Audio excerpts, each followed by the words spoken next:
A Lei 100 é a lei complementar que levou o número 100 do ano de 2007. O governo do estado de Minas Gerais, à época, enviou à Assembleia Legislativa do estado de Minas Gerais, que votou e efetivou 98 mil pessoas sem concurso público. O que sempre aconteceu em Minas Gerais? Historicamente, principalmente na área da educação, os governos preferiram designar trabalhadores a fazer concurso público e efetivá-los. Como que nós entramos nessa discussão? Logo que foi declarada inconstitucional a Lei 100 pelo Supremo Tribunal Federal no ano de 2014, um grupo de ASBs da cidade de Contagem nos procuraram e perguntaram o que poderia ser feito. Em seguida, um grupo de trabalhadores das cidades de Teixeiras e Pedra do Anta, na Zona da Mata, também motivados, nos chamaram para uma reunião na cidade de Pedra do Anta e naquela época conversamos, falamos, olha, vamos procurar a entidade que representa os trabalhadores da educação. Procuramos e realmente a entidade manifestou que foi declarado inconstitucional pelo Supremo Tribunal, então não haveria mais nada a ser feito. O que fizemos? Saímos daquela reunião e falamos, olha, nós vamos construir uma entidade para representar os atingidos pela Lei 100. Foi daí que surgiu o movimento dos atingidos pela Lei 100 e, em seguida, a Associação dos Efetivados de Minas Gerais. A primeira tarefa, falamos, olha, nós precisamos sensibilizar o governo de Minas Gerais e o Supremo Tribunal Federal para dilatar esse prazo. E nesse prazo, se conseguirmos a dilação, construir uma saída jurídica e política para a situação. Então, começamos a incentivar trabalhadores a irem às câmaras municipais e a lerem um documento nessas câmaras. E ao final, esse documento, que relatava a situação dos atingidos pela Lei 100, situação de doença, o que foi a Lei 100, que ela foi feita por uma questão econômica e não social. Por que o governo de Minas, à época, fez essa lei? O governo de Minas precisava ter a sua certidão com a Previdência totalmente limpa e tranquila.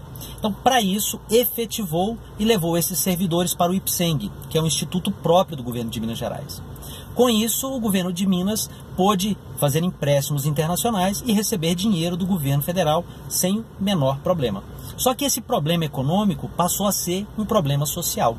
Imagina 98 mil pessoas, muitos conseguiram se aposentar e no ano de 2014, 2015 ainda tínhamos 60 mil trabalhadores que iam ficar na penumbra caso o governo de Minas exonerasse em massa. Então, ou seja, então a primeira ação nossa foi essa, de orientar os atingidos pela Lei 100 a ocuparem as câmaras municipais e lerem esse documento. Esse documento, ao final, ele era encaminhado por meio dessas câmaras municipais ao chefe do Executivo Estadual, Federal, à mesa da Assembleia Legislativa de Minas Gerais, à Câmara Federal, ao Senado Federal e aos ministros do Supremo Tribunal Federal, relatando a situação, o que foi a Lei 100 e pedindo a dilação do prazo. Conseguimos a dilação do prazo, não foi por 5 anos. Conseguimos a dilação, o governo de Minas acabou peticionando na DEI 4876, que foi a ação direta de inconstitucionalidade da Lei 100, e os ministros concederam um prazo até 31 de dezembro de 2015. Esse prazo foi importante porque com ele conseguimos com que 3 mil pessoas fossem aposentadas. Por que aposentadas? Porque o Supremo Tribunal Federal, quando está julgando inconstitucional a Lei 100, ele determina modulações. Modular é reduzir o impacto daquela decisão na vida das pessoas. As 3 principais modulações. Aquelas pessoas que atingirem tempo e idade até 31 de dezembro de 2015 podem se aposentar pelo IPSENG. A segunda modulação, que é uma modulação que nós entendemos que o governo de Minas Gerais poderia tranquilamente dar posse àqueles que fizeram concurso público, que são os concursos de 96, 2001, 2005, passaram nesses concursos e foram efetivados em 2007, porque estavam designados, mas as designações historicamente, o primeiro critério era ter feito concurso público e passado no concurso público. Então poderia, naturalmente, na segunda modulação. A terceira modulação, o Supremo Tribunal Federal não determinou que o governo de Minas Gerais exonerasse em massa todos os trabalhadores que ainda estavam pela Lei 100, que dava um total de 57 mil trabalhadores ainda. O que o Supremo disse?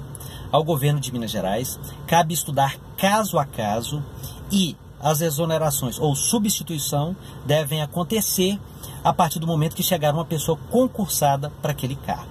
Ou seja, as pessoas que estavam 31 de dezembro de 2015 não tinham a necessidade de ter sido exonerada, colocada na rua e ficar sem emprego, claro, né, desesperada. O grande problema dessas exonerações e desse desespero é que muitas pessoas adquiriram doença, desenvolveram problemas cardíacos, desenvolveram doenças cancerígenas e alguns até suicidaram. Temos até relatos de pessoas que suicidaram. Então, essa foi a nossa primeira ação, que foi pedir essa dilação do prazo.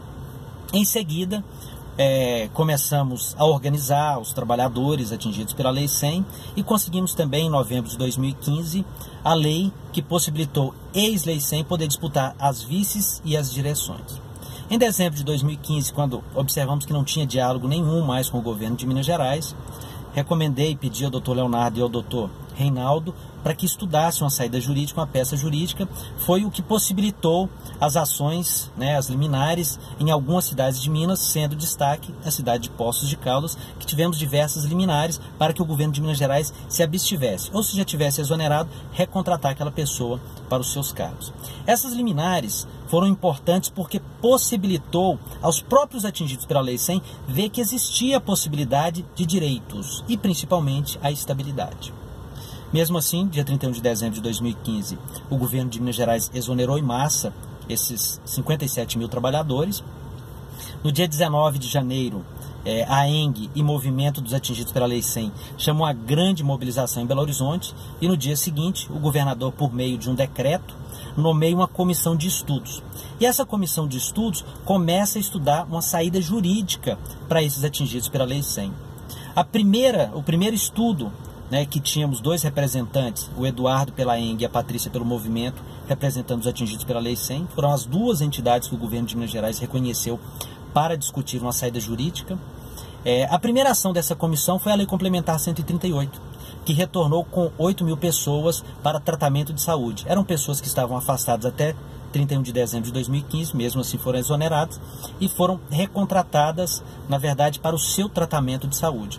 Em seguida veio o decreto 47.000, que regulamentou essa legislação e ainda possibilitou ex-Lei 100 poder, se passasse em concurso público, poder utilizar o decreto e um laudo do seu médico particular para tomar posse, sem ser submetido às perícias que são desumanas também e pesadas. E em seguida, ao final, produziu essa comissão de estudo um parecer jurídico, e nesse parecer jurídico recomenda que o governo de Minas Gerais e o Ministério Público assinem um TAC concedendo um contrato de 5 anos para esses trabalhadores. E nesse intervalo, claro, conseguir regularizar a situação dessas pessoas. Porque essas pessoas não tiveram culpa de serem efetivadas. Na verdade, ninguém sabia que existia a possibilidade de ser efetivado sem concurso público. E para piorar, no ano de 2011, o governo de então, por meio de 2 secretarias, envia uma carta para esses trabalhadores, porque foi um ano que teve concurso público, falando que eles tinham os mesmos direitos daqueles trabalhadores que haviam feito concurso público, passado e tomado posse. Ou seja, o próprio Estado, pela segunda vez, viola o direito desses trabalhadores. O primeiro foi efetivá-los sem concurso público e incutir na cabeça deles que eles tinham direito a serem efetivados. E segundo, envia uma carta para fortalecer essa ideia, para que eles não tivessem a necessidade de fazer concurso público. Ou seja, trabalhadoras e trabalhadores que foram duramente violentados por um governo do estado de Minas Gerais. E, claro, nesses últimos anos temos rodado muito, várias cidades do estado de Minas Gerais, organizando, e a última grande ação foi fundar um sindicato para representar esses trabalhadores atingidos e os servidores designados do estado de Minas Gerais. Já temos vários resultados, temos uma ação jurídica com pedido de liminar para reconhecer essas modulações que o governo de Minas Gerais, no nosso entender, deixou de cumprir, e também para garantir prioridade para os atingidos pela Lei 100 para as designações anuais. É uma forma de ter esses seus direitos atendidos, até porque durante o julgamento da ADI 4876, os próprios ministros têm uma discussão até interessante. O Gilmar Mendes levanta, não sei por que estamos discutindo a constitucionalidade ou inconstitucionalidade dessa lei mineira, porque já transcorreu o prazo de 5 anos e o poder público, se nesse prazo não rever os seus atos, ele decai do direito. Então, ou seja, o governo de Minas Gerais, né, não reviu seu ato ou seus atos durante esses 5 anos, que foi a Lei Complementar número 100. O Marco Aurélio de Mello pega a fala e fala que o Supremo Tribunal Federal não tem que discutir a subjetividade, mas sim a objetividade de qualquer discussão no Supremo. E declarou inconstitucional, e essas pessoas estão aí e nós estamos trabalhando pesado para organizá-las, para rever os seus direitos. Podem observar que em momento algum nós discutimos constitucionalidade ou inconstitucionalidade da Lei Complementar número 100. Nós discutimos sim os direitos dessas pessoas, que são vários direitos que o governo de Minas Gerais violou à época e continua violando até os dias atuais. Por isso da constituição do sindicato, por isso das ações jurídicas e por isso da organização desses trabalhadores para rever os seus direitos.